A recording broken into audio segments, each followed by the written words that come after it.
Operations గురించి పూర్తి అవగాహన కోసం వెల్లడిస్తున్నారు. అయితే ఈ విషయంలో ఇప్పటికే 9వ రోజు అయింది.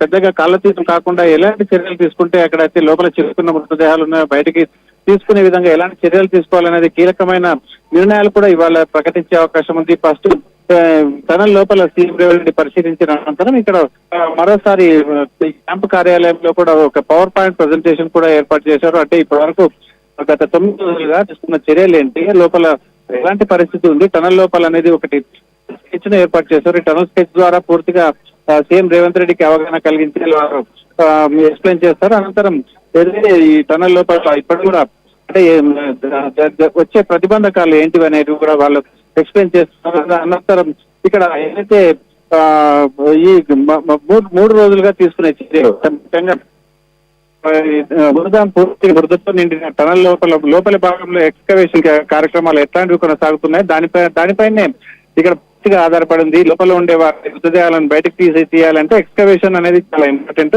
దానికి వచ్చే ప్రతిబంధకాలు నీళ్లు పూర్తిగా నిండి ఉన్నాయి. అయితే ఇక్కడైతే ఏర్పాటు చేసిన మోటార్లు 750 హార్స్ పవర్ మోటార్లు మాత్రమే ఉన్నాయి. 700 హార్స్ పవర్ మోటార్లు ఏమాత్రము అంటే పెద్ద ఎత్తున పని చేయడం లేదు. ఎందుకంటే ఇక్కడ నుంచి సీపేజ్ 5,000 లీటర్ల కంటే ఎక్కువ నిమిషానికి సీపేజ్ అదే విధంగా ఊట అవుతున్న పెద్ద ప్రతిబంధకంగా మారిందనేది కూడా సీఎం రేవంత్ రెడ్డి దృష్టికి అధికారులు తీసుకొచ్చారు. ఈ నేపథ్యంలో ఏదైతే